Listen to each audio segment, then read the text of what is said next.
Florida State has added another commitment to their 2025 recruiting class. This time it's three-star safety Max Redmon from West Palm Beach, Cardinal Newman High School. Ben Spicer, Matt LaSerre here to break it all down for you. And Matt, three-star on paper. He picks Florida State over South Florida and Illinois. But it seems like, watching the tape, and we're going to put it on the screen for you now, this is the guy who could jump up from that three-star rank maybe to a four-star when it's all said and done with a strong senior year. Yeah, I think so. And he's coming off his best season ever too.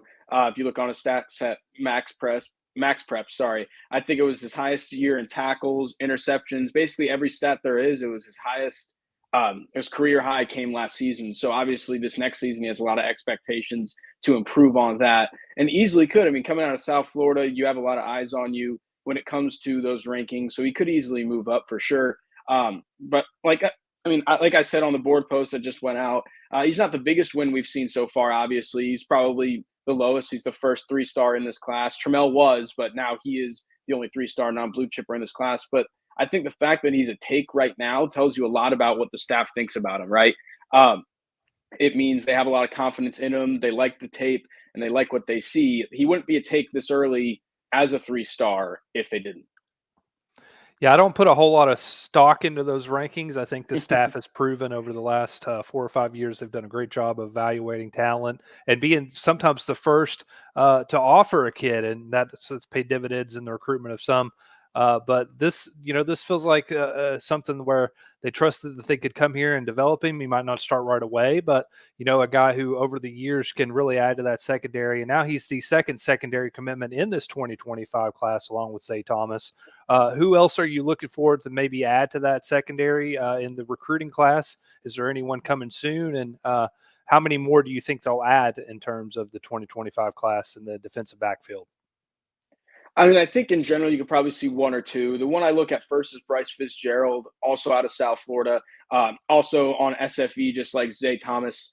They were obviously in the same secondary at SFE. He's also friends with that newest commit, Hughes, 2026, that he was at his commitment ceremony actually last week. So I think that kind of shows you that he's got a lot of connections around him. He already officially visited FSU. It was a last-second official visit to where FSU wasn't on his radar until then. So I think that that's one you could see FSU kind of rise up, and I think FSU feels really good about that one as well. I put a note out earlier last week that his commitment date is in August. I think it was August 17th. That's a new development there. And I think right now I would call it a FSU-UF battle. Maybe lean a little UF, but it's super close. I wouldn't even be comfortable saying either way is a lean. That's the one I look at first for sure. Patrick Surtain, again, man, he continues to come in and land some great recruits and commitments here in his time coaching the defensive backs at Florida State. We've talked about his American Heritage connection and maybe how that's impacted, some pickups in the transfer portal and recruiting for Florida State. But looking just at the secondary specifically, what has that addition of him to the staff meant? Obviously, it helped in the commitment of Max Redmon, but just overall, what do you think he's kind of brought recruiting-wise and coaching-wise to the table? A lot. He's a great developer, and kids like him. Not even just the American Heritage connection, obviously, is huge. He's brought in a lot from that. You saw Byron Lewis, who hasn't committed yet, who's even at running back. That's not even a secondary guy who he's big on just because of the American Heritage connection. I believe he was the head coach there when Byron Lewis and Greg Thomas were a freshman. I know the quarterback there was 8th grade, and he's a year younger, so I'm going to say freshman. Even when you see those kids walk up for official visits, they're like dapping up Coach Surtain. Like Coach Pat, I mean, I remember the last official visit was both Byron Lewis and Greg Zay Thomas on the same visit. Pat Surtain was wearing like these Louis glasses with the pattern on the lenses, and Byron Lewis was giving him crap like, "You got no drip, Coach Pat," and it just shows that connection that he has with these kids. And again, I was going to say outside of American Heritage too, just South Florida. Like obviously Max Redmond is from South Florida as well. Yeah. Cardinal Newman, same area. That's that Broward County, not Dade. So Fort Lauderdale area. You're looking at West Palm. So West Palm and Broward County is what you're looking at. Not even Dade, which is still a lot of talent there. And I just really like what he's done in South Florida. And you can't forget he's also got that Louisiana tie because he went to Edna Carr, same high school as Destin Hill. Greedy Vance no longer on the team, but he went to that high school too in New Orleans. So you have a lot of big hotbed talent areas that he's got a lot of connections to. And even Mississippi, he went to Southern Miss. So like you have a lot of hotbed talent places where he has connections to and can recruit very well. I think that was a big part of the reason why they hired him in the first place. But he's also done very well with development. I mean, look at Shaheem Brown, look at Azareye'h Thomas.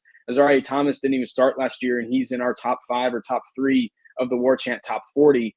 And we expect him to be maybe the best defensive back in the country, in the ACC at least, and maybe not the country. So that's what you're just looking at development-wise from him. Looking at the overall landscape of things now for the 2025 recruiting class for FSU, it's double digits for the Noles and commitments. I think this makes number 11 now for FSU. Yep. Several still deciding here over the summer as we get into the season. And I know there's some commitments coming up for FSU targets in August as well. What can you tell us about what's ahead on the schedule and on the horizon for this 2025 class? So the most recent, or the most, not recent, the one that's coming up closest, I think, is Dalen McCutcheon on July 13th. I will be in Dallas for that. I might be going. I'm not sure yet, but as of now, I'm trying to go for the Lovejoy High School. I still like where FSU is. It's a USC battle, FSU USC. I think it's going to come down to the wire. Dalen McCutcheon has always kept things close to himself. He hasn't really, every single time we ask him the question of like, where does FSU stand or where do these people stand? He always goes like, they're all tied. So I don't think that's one that you'll see like a leak for as we get closer, or, you know, a staff feels better than one staff. I think it's one that we're really going to find out when he grabs whichever hat he puts on. But again, right now, I think USC, Florida State are those two at the top. I would not be surprised if Texas came in last second, especially after losing Moore, the number 1 receiver in the class, to Oregon. That was one where if he went to Texas or Ohio State, we felt a lot better, even though it is a USC FSU battle. With losing out on that best receiver, now they're going to go down the board and look at who they're going to push it at more for. I've always said I feel like Dalen has been their number 1 and has been pushing for them like that. And I thought that was an advantage they have. But with the dominoes falling how they are falling, that could change, right? You could have Texas coming in more and maybe offering more NIL money or pushing more, being in contact more because they lost out on more. Same with Ohio State. And we know Ohio State is with their wide receivers. I would give Texas the edge over Ohio State to be that third team that could come out of nowhere.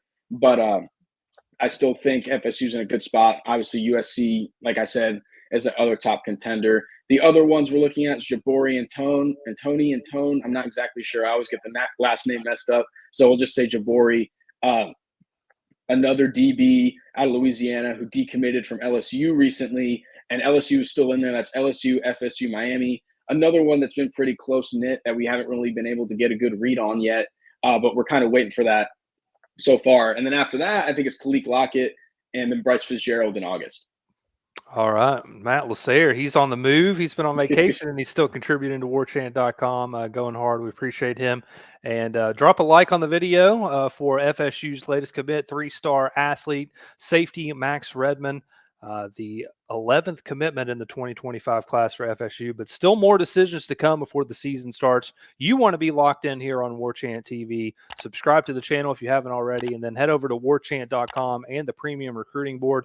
We've got an updated thread with commitment dates, so you can check all those out and what's ahead for FSU in this 2025 class that continues to grow.